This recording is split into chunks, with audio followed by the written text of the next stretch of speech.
So, good morning, students. We'll start our unit number 5, which is Civil Engineering Projects, and topic number 2, which is Environmental Impact Analysis, EIA, Methods, Waste Avoidance, and Advanced Construction Sustainability Techniques. So, this is the last topic for this unit, and also this is our last unit, so this is going to be our last class for today.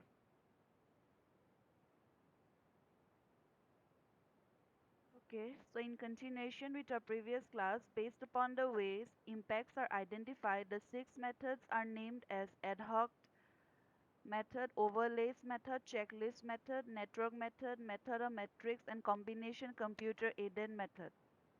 The first one, ad hoc method. So broad areas of possible impacts like impacts upon flora and fauna, impacts on lakes and forests, etc. are identified in this method. So this method does not define specific parameters to be investigated and so may not provide sufficient guidance for impact assessment. A team of specialists will identify the nature of the impact such as no effect, short or long term, reversible or irreversible, etc.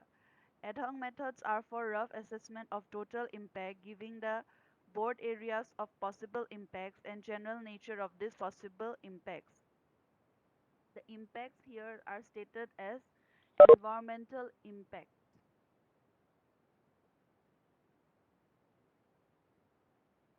Number 2, overlays method.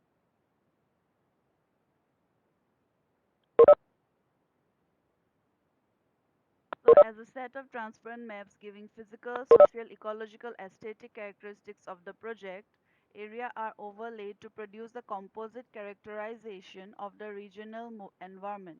By overlaying maps, area of preferred variable and are of adverse impacts and their geographical locations are identified. Overlays method has been used popularly in highway route selection and selection of transmission line corridors. So this method is useful as a first-down method of identifying and shifting out alternative project sites prior to preparing a detailed impact analysis. However, this method is unable to quantify and identify possible impacts. High degree of skill and training are required to prepare the map overlays. So the best utility of the overlay method is to perform an initial screening process to identify feasible alternatives, which would then be subjected to a more detailed analysis available through other means. Number 3, checklist method.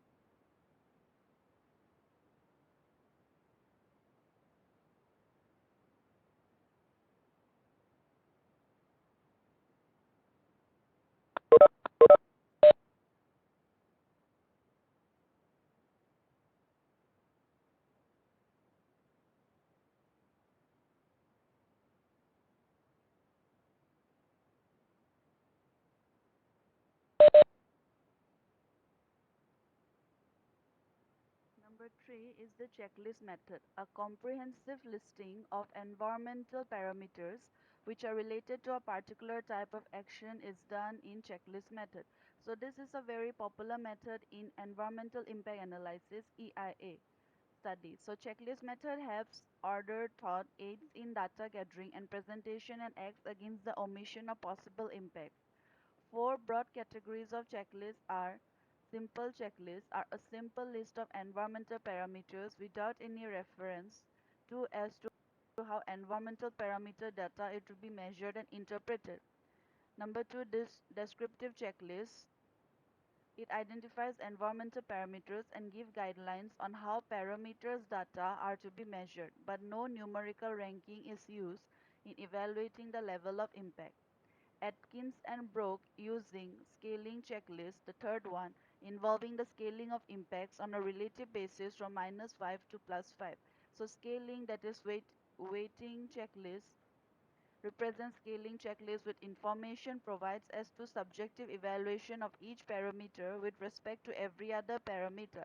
So scaling weighting checklists employ both magnitude and importance factor. Next, number 4, networks method. A project is related to its potential impact through a cause condition effect network. So through this method is though this method is not necessarily a full methodology, it will be useful in identifying the impact. So project activities are related to first order condition charges, which in turn causes second and third order condition charges, leading finally to effects. So in network diagrams, the impact of one environmental factor to the other environmental or socio-economic factors and other similar interactions are identified. Subsequently, network diagrams will act as the guide for impact identification and presentation of results. Number 5, method of matrices.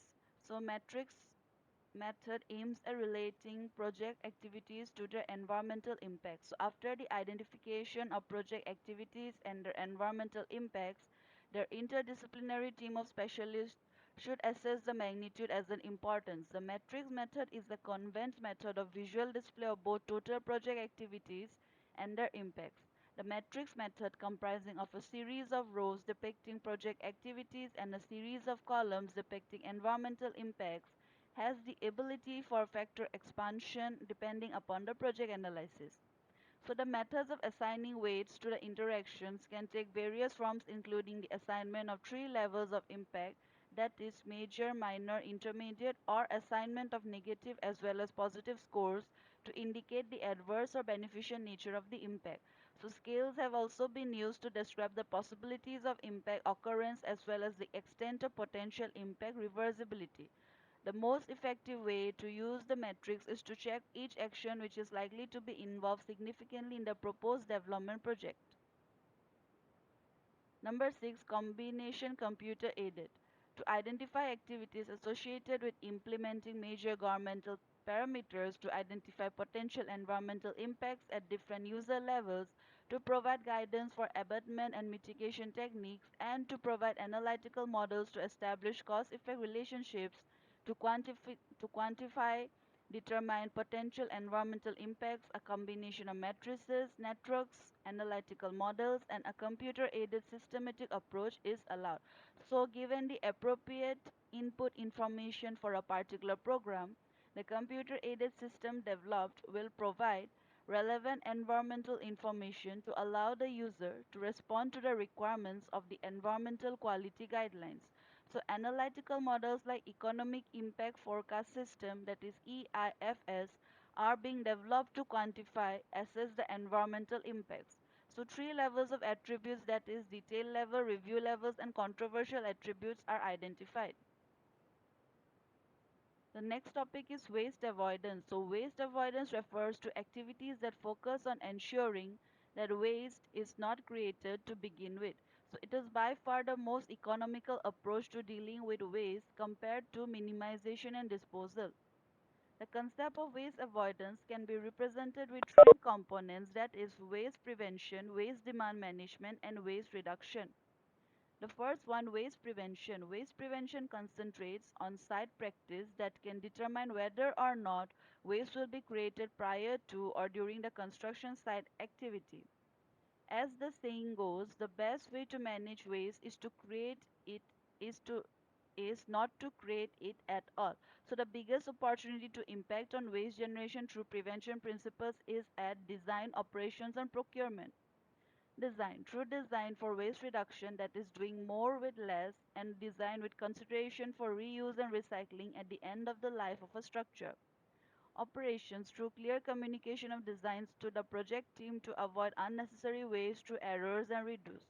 Procurement. Through the engagement of suppliers to encourage a reduction in packaging waste, the use of reusable containers, and through take-backs agreements for unused materials. Number 2, demand management. So waste demand management concentrates on site practices that rely on the human element.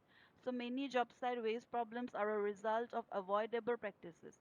Some of the key human interfaces that can avoid waste generation include material delivery, material storage, material use, project team, and buying recycled.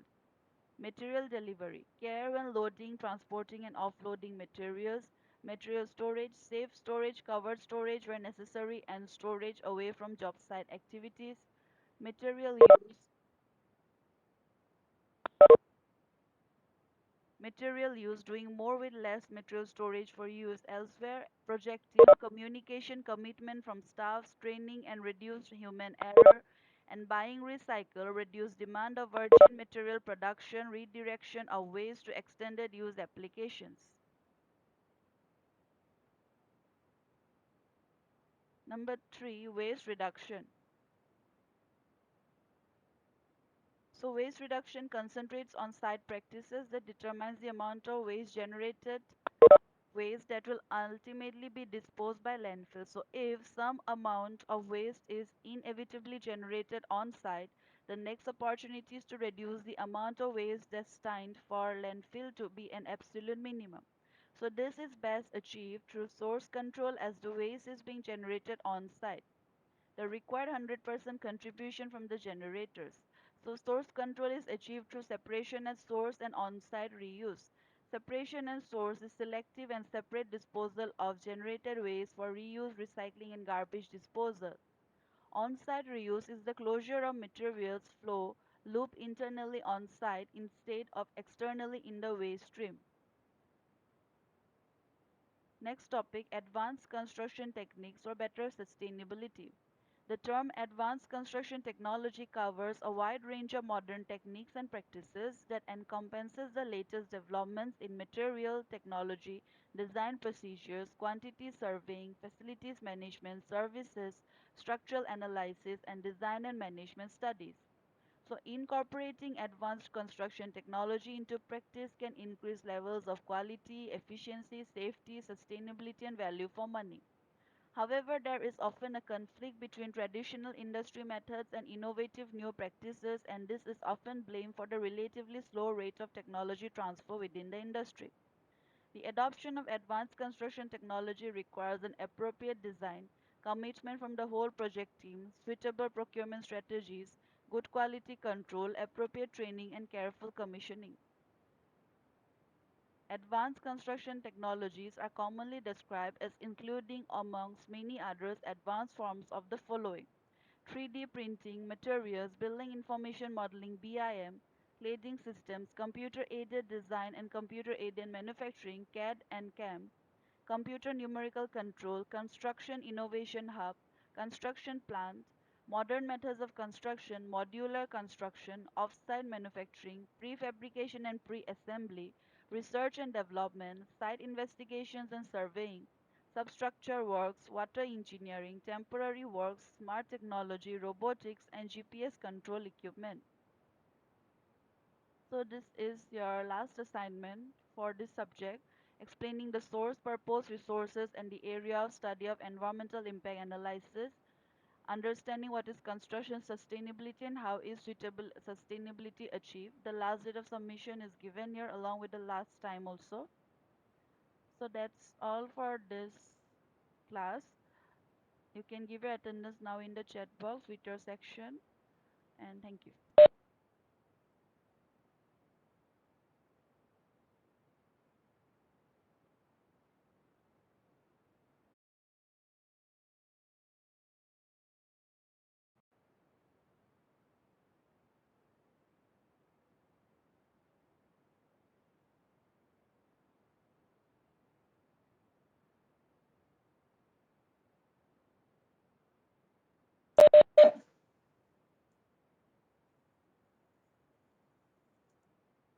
Today I'm going to be discussing the topic, what is sustainable construction? The aim of this presentation is to help you define sustainable construction, understand its misconceptions, focus on the core concepts, and recognize the importance of sustainability. Now, by definition, the term sustainable construction refers to the balance of environmental, social, and economic issues to ensure a viable and valuable industry for future generations. Sounds simple enough, right? Well, the majority of students find it hard to grasp the core concepts of sustainable construction. There is often a clouded view of what it involves, how it impacts the built environment, and how it is achieved. This confusion among students is likely due to the nature of the construction industry having an enormous impact on the environment. Impacts of construction such as the use of natural resources, clearing of land, and the generation of waste often contradicts a student's view of sustainability. So how can construction be sustainable? The truth is, sustainable construction has a lot more to do with the design of buildings, management of construction, and the choice of materials, not just how energy efficient a building is. It is applied to all phases of the project, from design to operation and demolition. How is sustainability achieved? There are many ways to achieve sustainable construction. In recent years, there has been a focus on the efficient use of energy and water. Examples include low consumption sanitary fittings and controls, sustainable urban drainage systems, rainwater harvesting and grey water recycling. Also, solar PV panels, gas-powered tri-generation plants. Sustainability can also be achieved through waste management during construction, operation, and demolition. Examples include recycling of timber, concrete, bricks, tiles, and steel, prefab or pod buildings, and materials that reduce waste, such as tinsel and logic wall systems. Example is the use of recycled materials, such as the reuse of concrete, recycled backfill material, recycled hardwood timber, recycled plastic, such as plastic lumber containing fly ash or C&D wood. And finally, sustainable planning, design and management. For example, designed to meet the Green Building Council of Australia's Green Star rating system, designed to maximise natural light and passive ventilation, and selection of long-lasting and renewable materials. Why is sustainability important?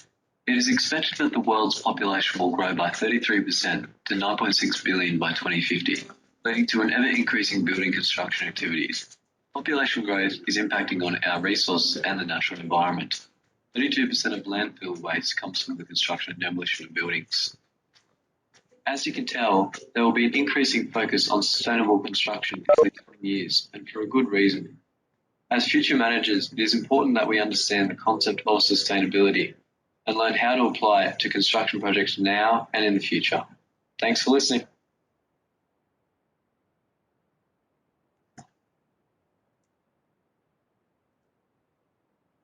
Texture materials. Although concrete is a core component in homes, public buildings, and bridges, it's not the most sustainable building material out there. Commercial concrete production releases tons of greenhouse gases into the atmosphere every year, contributing to environmental pollution and climate change. Fortunately, there are more sustainable construction materials that present a greener alternative to concrete in both residential and commercial projects. 1. Straw bales. Straw bale building is a nod to the days when we built our homes from natural and locally sourced materials. Instead of relying on technology and manufactured materials, we use what the earth provides. Straw bales are used to replace concrete, plaster, gypsum, and other building materials in walls. When sealed properly, they have a high insulating ability. As a renewable resource, straw is both sustainable and affordable. 2. Bamboo. The recent popularity of bamboo amenities such as furniture and utensils may make it seem trendy, but it has been used in construction for millennia. Its combination of lightweight, tensile strength, and renewability make it an ideal replacement for expensive imported materials and an alternative to rebar and concrete construction, especially in areas with easy access to locally sourced bamboo. 3. Recycled plastic. Plastic is emerging as one of the more sustainable construction materials. Instead of sourcing, mining, and milling new components, researchers are producing concrete made from ground-up trash and recycled plastics. This practice reduces greenhouse gas emissions and provides a positive new use for plastic waste that would otherwise be clogging landfills. 4. Wood. Wood, a tried and true construction mainstay, retains many advantages over concrete, steel, and other industrial building materials. Trees absorb CO2 as they grow and don't need to undergo energy-intensive procedures to be converted into a construction product. When a forest is properly managed, it is also renewable, resulting in a biodiverse habitat. 5. Rammed earth. Another natural technology, rammed earth has been used by human civilization for thousands of years. Not only does it last a long time, when pressed tightly in wooden forms, it creates walls that have a similar feel to concrete. The rammed earth buildings being produced today can be fortified by bamboo or rebar for added safety, and mechanical tampers cut down on the labor needed to produce sturdy walls. 6. Ferric. A newer building material, ferric uses a wide range of recycled materials, such as steel dust, to create a building material that resembles concrete but is actually even stronger. In addition, this innovative material absorbs and seals carbon dioxide as part of the drying and hardening procedure. Ferric is therefore not only less CO2 involved than concrete, it is also carbon neutral. 7. Timbercrete. An intriguing material composed of concrete and sawdust, timbercrete is lighter than concrete, and the sawdust component both recycles a waste material and replaces some of the more energy-involved ingredients in traditional concrete. It also reduces transportation emissions. Timbercrete can be shaped into pavers, blocks, and bricks, making it both versatile and sustainable.